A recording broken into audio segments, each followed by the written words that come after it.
Salut et bienvenue sur Cléboa Original et Tchamaloba officiel. Merci pour votre confiance et fidélité. C'est toujours moi, votre humble serviteur, Grady Mouya, autrement dit le fils de la promesse. Alors, nous vous proposons de suivre le grand journal de la RTNC et on se retrouve à la prochaine. Portez-vous bien. Au revoir. Occasion pour le chef de l'État d'écouter les grands soucis des jeunes, mais aussi leur projet de développement de la nation. On y reviendra avec force détail dans les prochaines éditions d'information. L'actualité, c'est aussi la poursuite et pour parler de paix de Nairobi. Hier, il a eu la rencontre de tous les délégués congolais. Serge Tshibangu, mandataire spécial du président de la République, a décortiqué à leur intention l'allocution d'orientation du chef de l'État, Félix-Antoine Tshisekedi. Les précisions depuis Nairobi de Giscard Koussema. Au lendemain de l'ouverture de pourparlers de Nairobi, la journée de ce mardi a été consacrée au premier contact formel entre le délégué congolais entre eux. Le mandataire spécial du chef de l'État, le professeur Serge Tshibangu, a parlé à tous les participants sur les termes de référence de Nairobi 3. Serge Tshibangu s'est servi du discours d'orientation du président de la République, Félix-Antoine Tshisekedi Tshilombo, adressé la veille aux participants le jour de l'ouverture. Le message en visioconférence du chef de l'État, Félix-Antoine Tshisekedi Tshilombo, est donc à ce stade le premier document de référence parce qu'il définit les limites et attentes. Il est donc clair, a-t-il rappelé, que le processus PDDRCS est irréversible pour tous les groupes armés ayant déjà marqué leur accord. Et paraphrasant les chefs de l'État, Nairobi 3 n'est pas un espace de partage des gâteaux, a dit le professeur Serge Tshibangu. Des discussions profondes vont démarrer ce mercredi avec les préposés du PDDRCS des 3 provinces, conduites ici à Nairobi par Mme Patricia Tuluka, la coordonnatrice nationale adjointe de ce programme. Ce mardi soir, les tableaux des participants affichent complet. Près de 230 délégués incluant des représentants des groupes armés venus de l'Ituri, Nord et Sud Kivu, Maniema et Tanganyika, ainsi que des représentants de la société civile des 5 provinces participent au pourparlers de paix. De Nairobi, Giscard Koussema. À l'Assemblée nationale pour la 37e fois, la proposition de loi portant prorogation de l'état de siège dans les provinces de l'Ituri et du Nord Kivu vient d'être adoptée à la plénière hier, votée en séance subséquente par les élus nationaux. Le texte a été renvoyé au Sénat pour seconde lecture. L'économie générale de cette proposition de loi a été présentée par le vice-ministre en charge de la justice, Sylvie Moïmo, pour les détails.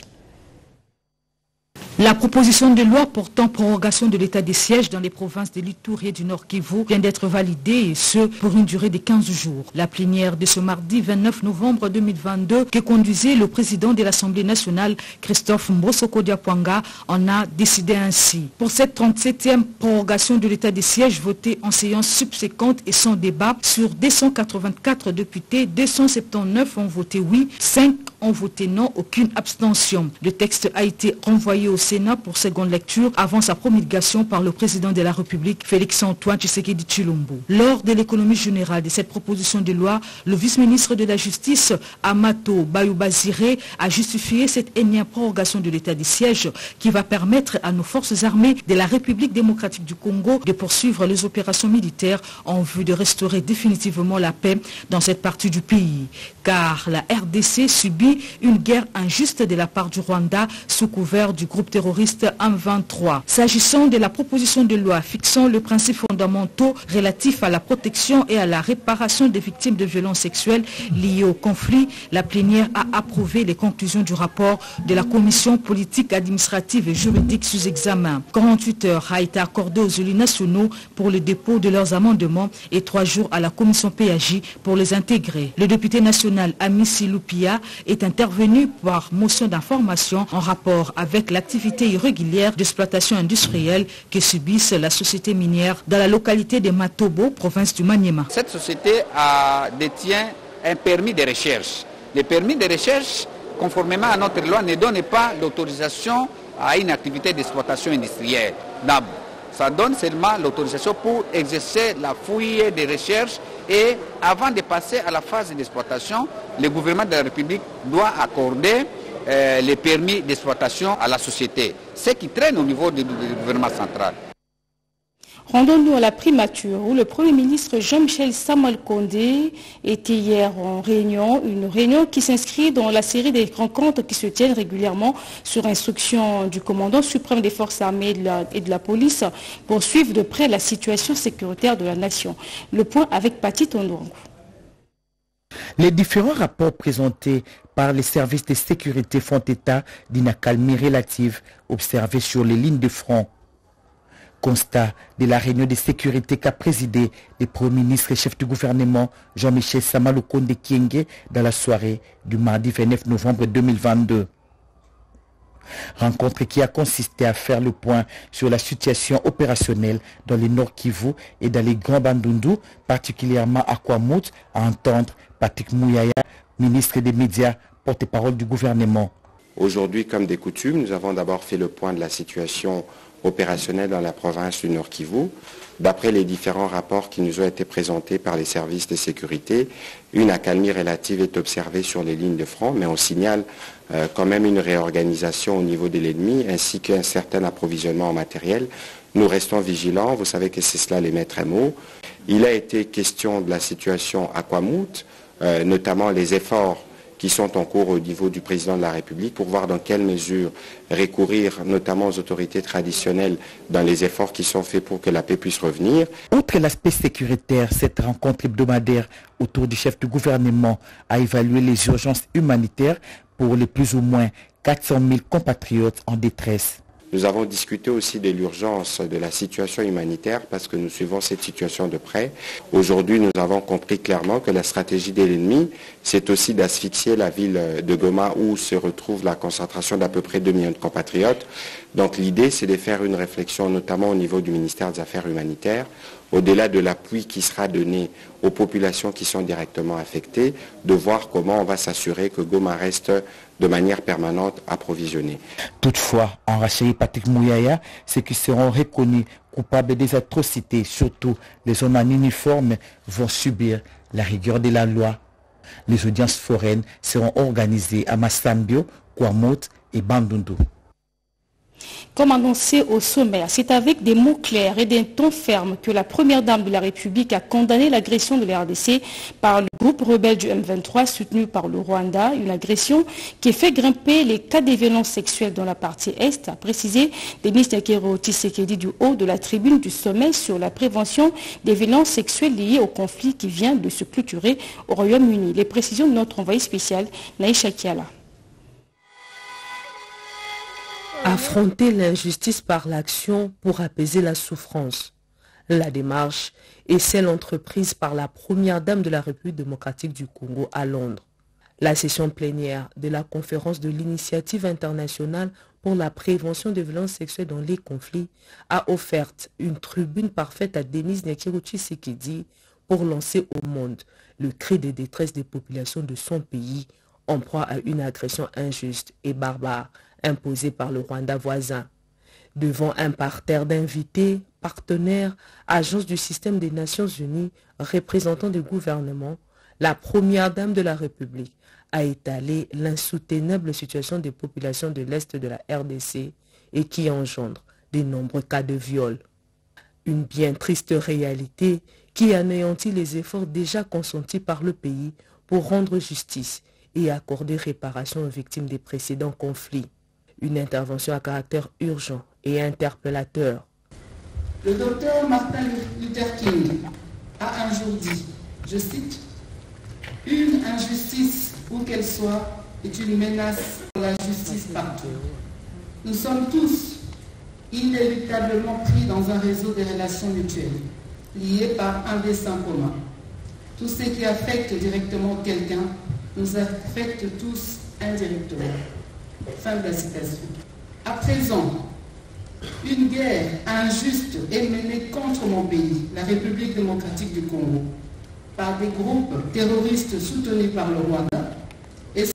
La réserve de la faune à Okapi, choisie comme site pilote du projet de gestion durable de la faune sauvage, un choix qui fait face à des menaces dont fait face cet écosystème, dernière demeure de l'espace des espèces rares. Le lancement de ce programme a eu lieu hier à Kinshasa. Béatrice Chako pour le reportage. Ces programmes de gestion durable de la faune sauvage ciblent l'ex-province orientale et le Nord Kivu. Ils visent à développer une approche de gestion durable de la faune sauvage et des paysans forestiers les plus diversifiés de l'Afrique centrale. L'éclairage avec le coordonnateur national de ces programmes. Ce programme vise à gérer de manière durable la faune sauvage, notamment dans les zones en milieu rural, où la protéine animale est un très gros défi, étant donné l'érosion de cette diversité et l'érosion du capital faunique de la RDC. Ce programme est dans sa première phase, c'est un programme qui est sur 5 années. Ce programme s'inscrit dans la logique des réformes initiées par le ministère de l'Environnement, comme le précise son secrétaire général. La faune sauvage entre dans cette amélioration des conditions de la population. Et il y a par exemple la décision 14 qui nous amène aujourd'hui à prendre en compte cet aspect de la gestion durable de la faune sauvage. Nous pouvons faire la pêche sur le fleuve et capturer les poissons et manger, donc ce n'est pas interdit, mais il faut que ça se fasse d'une manière durable. C'est cette notion de la durabilité qui nous intéresse plus à haut niveau. La FAO entend accompagner le gouvernement congolais dans sa politique de réformes sur la faune. Autre fait de l'actualité, le symposium sur les entités territoriales décentralisées tenu du 22 au 25 novembre dernier a fermé ses portes. Plusieurs recommandations ont été faites au gouvernement sur la capacité de ces EDT à la base. On en parle avec Kédi Tchala. Le développement durable en République démocratique du Congo passe notamment par la gestion durable des forêts et le maintien de la biodiversité. Cela nécessite le concours des entités territoriales décentralisées, ETD en sigle, auxquelles la législation a conféré un rôle très important dans les buts de représenter et renforcer le rôle que doivent jouer les ETD dans le développement durable. Le symposium organisé du 22 au 25 novembre 2022 à Kinshasa, capitale de la République démocratique du Congo, a produit plusieurs résultats. Aussi longtemps que les ETD fonctionnent, sont opérationnels, nous allons parler de vrai développement dans notre pays. Mais qu'est-ce que je réserve de ces recommandations? Je m'en approprie d'abord, moi-même, en tant que responsable de l'administration du ministère de l'Environnement et du Développement durable. Je vais essayer de suivre aussi pour que l'année prochaine, au mois de juin, pour savoir est-ce que nous les avons appliqués, nous étions des bons élèves pour les appliquer sur le terrain ou de changer certaines choses sur le terrain. Ces assises, appuyées par la coopération allemande à travers la GIZ, dans le cadre de son programme de maintien de la biodiversité et gestion durable des forêts, BGF, ont connu la participation des représentants des ETD, notamment des provinces du Nord Kivu, du Sud Kivu, de la Lomami et du Maniema. Au terme des travaux, les participants ont recommandé au gouvernement de la République de s'investir davantage dans l'accélération du processus de décentralisation conformément à la feuille de route nationale sur la décentralisation, de tout mettre en œuvre pour appliquer et faire appliquer les différentes recommandations du Forum national sur la décentralisation, d'initier un dialogue constructif avec tous les partenaires au développement afin de capitaliser les acquis en matière de décentralisation en s'inspirant de l'expérience des ETD, partenaires de la GIZ, sans être exhaustif. Le projet 1 milliard d'arbres se poursuit en RDC et l'artiste musicien Orassan entre dans la danse de cet ambitieux programme. À Kikwit, dans la province de Kwilu, il a procédé à la plantation des jeunes pousses d'arbres. Jacques Kaboba pour le reportage.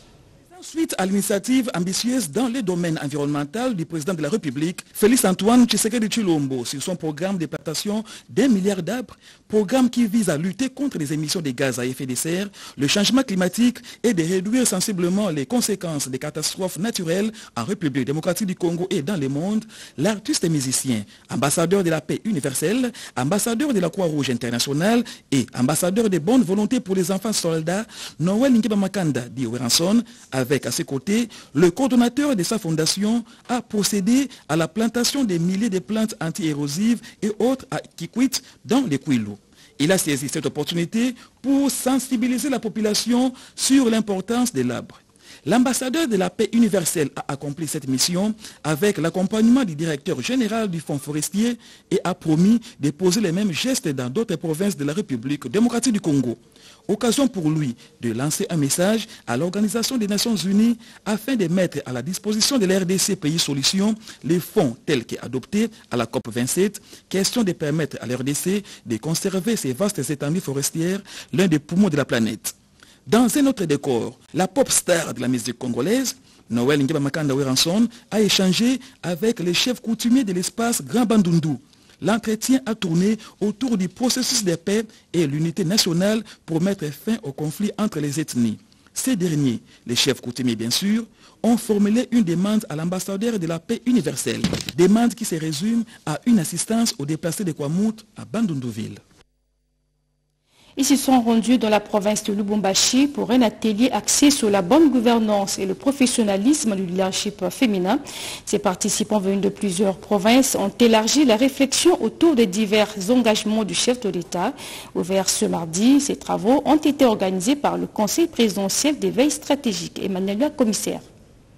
Femmes réunies autour de cette table, l'objectif principal est d'élargir la compréhension autour d'elles issues des diverses provinces sur les engagements du chef de l'État et valider la mise en place des dispositifs citoyens de relais et de suivi de ces engagements. Un atelier organisé à Lubumbashi par le Conseil présidentiel des veilles stratégiques CPVS en partenariat avec le Programme des Nations Unies pour le développement PNUD et le cadre de concertation de la femme congolaise CAFCO. Parmi eux, les intervenants, Soumi Nouatoulouka Judith, coordonnatrice adjointe du CPVS qui a fixé les esprits sur les objectifs et les attentes de cette structure. Nous avons comme mission le suivi des engagements du chef de l'État qui sont d'ailleurs traduits dans le programme d'action du gouvernement et dans ce cadre-là, nous avons donc commencé notre travail d'abord par comprendre un peu quel était l'environnement dans lequel on allait travailler et donc nous avons d'abord principalement travaillé au niveau de Kinshasa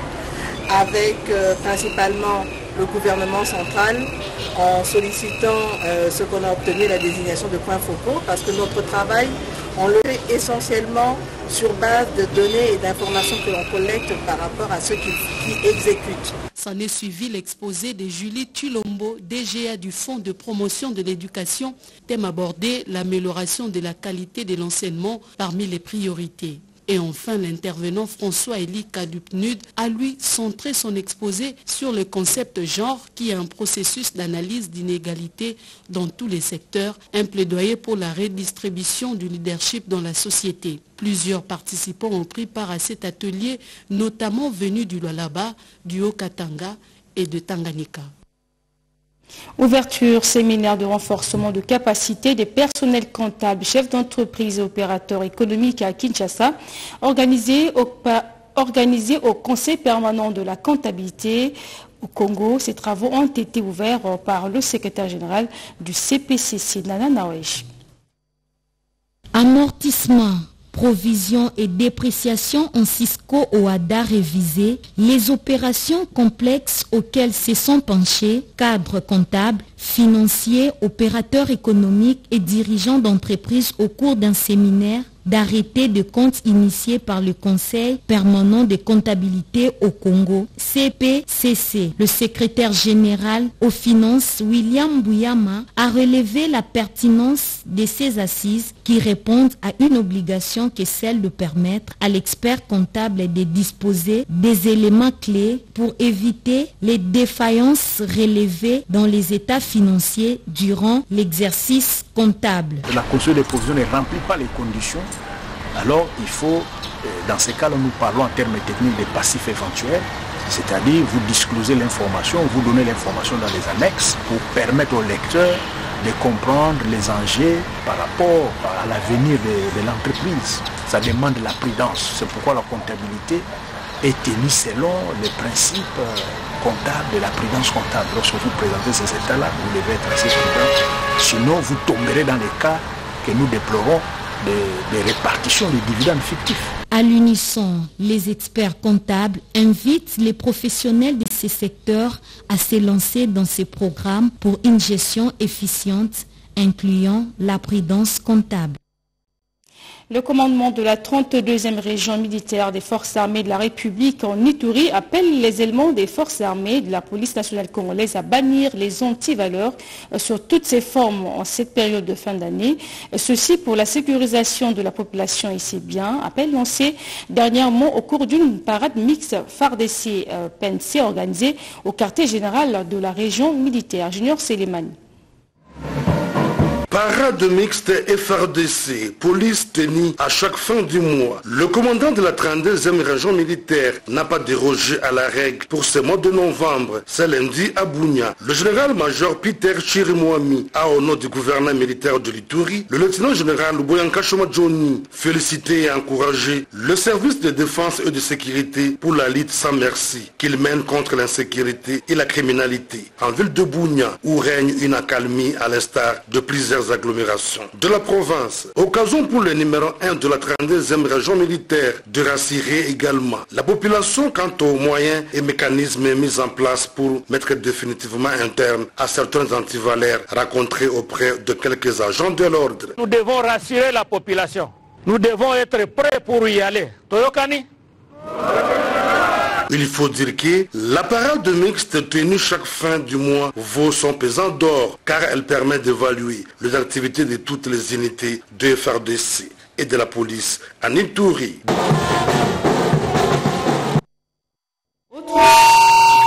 De la plateforme électorale Horizon 2023 de la province du Sud Kivu, l'objectif est d'assurer une majorité confortable pour le chef de l'État lors des prochains scrutins. Les explications de notre correspondant sur place. Dans le cadre d'implanter solidement la plateforme Horizon 2023 dans le coin et coin du Sud Kivu et consolider les œuvres du chef de l'État, Félix Antoine Tshisekedi Tshilombo sur le terrain, la coordination provinciale de cette plateforme politique et électorale se déployait dans les territoires de Kaléé le samedi 26 novembre 2022. La délégation venue de Bukavu a été accueillie au chef-lieu du territoire par le comité territorial de Horizon 2023 désigné par le coordonnateur provincial, l'ingénieur Gustave Bagayamukwe Tadji. D'entrée des jeux, la délégation a visité plusieurs ouvrages réalisés par le chef de l'État Félix Tshisekedi, notamment le port de Kaléé, l'école primaire Iousi et le centre de formation professionnelle de Kaléé. Après cette série de visites, une séance d'adhésion massive a été organisée dans la grande salle de la Fondation CAFA. Ici, les nouveaux membres se sont engagés à respecter les idéaux de Horizon 2023, d'assurer la réélection de l'actuel chef de l'État Félix Tshisekedi et de lui assurer une majorité confortable aux prochaines élections législatives. Notons par l'occasion, le comité local de Horizon 2023 a été présenté officiellement à l'assistance. Pour rappel, Horizon 2023 est dirigé au Sud Kivu par l'ingénieur Gustave Bagayamukwe Tadji qui est appuyé par un comité de plusieurs secrétaires exécutifs provinciaux. Vers l'organisation imminente de la table ronde sur l'appel au développement de cette province, l'atelier préparatoire a été ouvert ce mardi à Bukavu. Partager les informations et faire une analyse du contexte politique, sécuritaire et socio-économique, les informations sur l'état d'avancement de la mise en œuvre du PDDRCS au Sud Kivu, mais aussi partager les expériences sur les initiatives antérieures des paix et en tirer les leçons, c'est parmi les objectifs d'un atelier préparatoire d'une table ronde pour la paix et le développement du Sud Kivu. Nous n'avons jamais connu une table ronde ou une rencontre de ce format dans notre province. Pour définir les grandes lignes du développement et de stabilité de cette province, c'est une première. La situation actuelle de notre province, ce qu'elle traverse durant ces quelques mois, et particulièrement ces 2 semaines, nous en dit long. On ne peut pas laisser la province dans cette situation. Cette impossibilité à pouvoir décoller est inacceptable.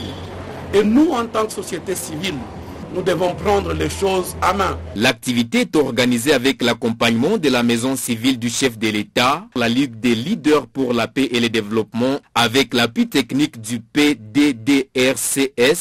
La table ronde envisagée est une opportunité qui permet à tous les acteurs concernés de définir un agenda commun pour la paix et le développement du Sud Kivu, assorti d'actions réalisables dans l'immédiat, à court, à moyen et à long terme.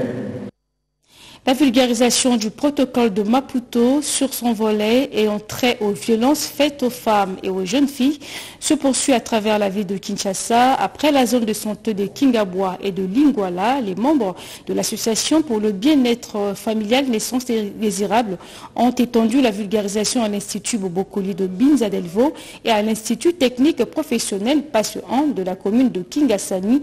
Commentaire Jean-Pierre Ndolo Demazou.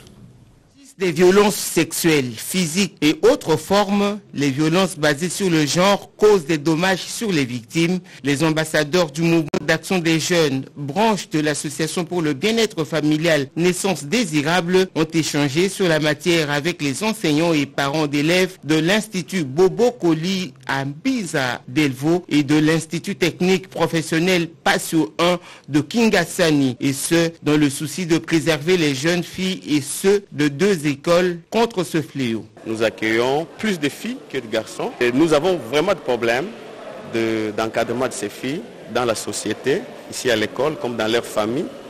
Et donc quand nous avons reçu l'invitation des Médecins du Monde sur la sensibilisation des parents, des enseignants, de toute la communauté éducative sur la violence basée sur les genres, ça nous a intéressés parce que c'est par ces moyens que nous pouvons porter dans la société la voix de ces jeunes filles qui sont parfois maltraitées et qui ont besoin de l'aide. Pour nous qui sommes enseignants, la façon dont nous sommes en train de traiter nos enfants dans les différentes salles de classe, cette leçon a plus marqué notre attention. Cette sensibilisation en période de 16 jours d'activisme contre les violences faites à la femme et à la jeune fille s'inscrit dans le cadre du projet Mère et Enfants de Médecins du Monde France, mis en œuvre dans les zones de santé de Binza, Météo et de Kingasani. Cérémonie de remise reprise à la Société de transport du Congo le 28 novembre dernier. C'était en présence du secrétaire général du ministère du Transport. Junior Yangouba nous en parle. Une nouvelle ère s'ouvre pour la Société de transport du Congo, Transco. Le lundi 28 novembre 2022, la cérémonie de remise reprise a été présidée par le secrétaire général du ministère du Transport. Après cette cérémonie, le représentant du directeur général sortant et le directeur général entrant, Cyprien Mbere-Moba, ont échangé les signataires. Après cet échange, le représentant du DG sortant a cédé les fauteuils au DG entrant, Cyprien Mbere-Moba, et à Floribois Touka-Kateme, DGA entrant. La nouvelle équipe dirigeante de Société de transport du Congo, Transco, a saisi l'occasion devant les cadres et agents pour présenter les grandes articulations d'une gouvernance performante au sein de Transco. En ce qui concerne la direction générale, nous vous promettons de gérer la chose publique que le chef de l'État vient de nous confier en bon père de famille. C'est-à-dire, nous protégerons l'outil de production et nous garantirons le sujet des travailleurs dans la mesure de nos moyens. En ce qui concerne les agents et cadres, je leur demande de travailler dans le respect de la législation, surtout celle qui réglemente les relations entre employeurs et travailleurs. Ici est de rappeler que la société Transco a été dotée en février 2021 de 440 nouveaux bus de marque Volvo acquis sur fonds du gouvernement. C'est avec cette nouvelle acquisition de matériel roulant que la société a renforcé son charroi automobile et allégé tant soit peu la circulation à travers les artères de la ville de Kinshasa. La première réunion de la nouvelle équipe dirigeante de la radio-télévision congolaise a eu lieu ce mardi. Elle a été présidée par le président du conseil d'administration. Nommée par l'ordonnance présidentielle, la nouvelle équipe de la radio-télévision nationale congolaise a tenu sa première réunion du conseil d'administration. Réunion présidée par le président du conseil d'administration, Floribert Loboto, avec la participation de la directrice générale Sylvie Elengi Moulaï Niembo, son adjoint, le professeur Adolphe Voto, ainsi que Elengampela Pigérard, Jean-Pierre Ouafania et Dionit Kaninda, membres du conseil d'administration. À cette occasion, le nouveau président du conseil d'administration a donné quelques directives de travail à cette équipe dirigeante. La première réunion a pour objet rien que la délégation de pouvoir.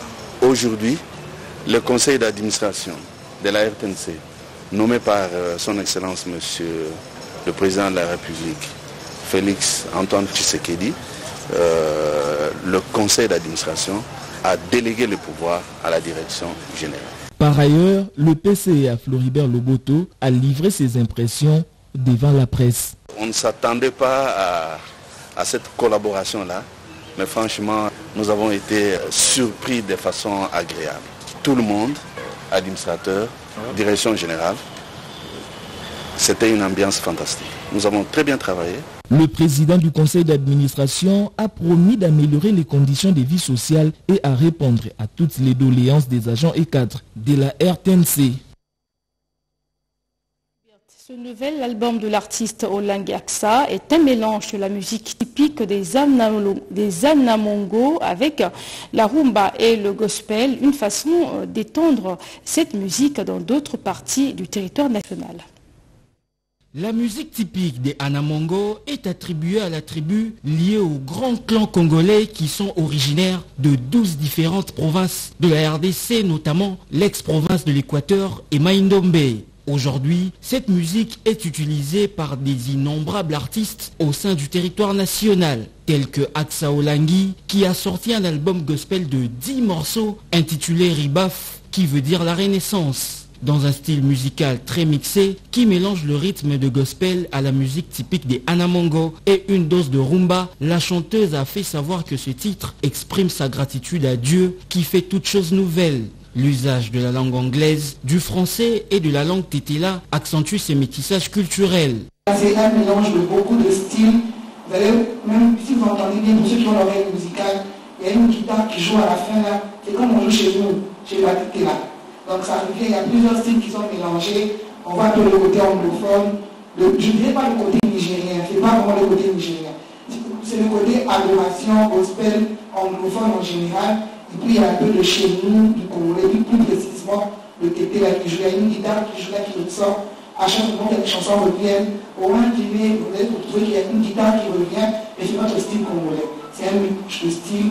Pourquoi on a fait un mélange de style? Parce que nous voulons impacter toutes les nations. L'album est également enrichi par la danse inspirée du folklore congolais. Réalisé par Ramadan Poki, Mustapha Obio, c'est la fin de cette édition. Merci de continuer à nous suivre partout dans le monde.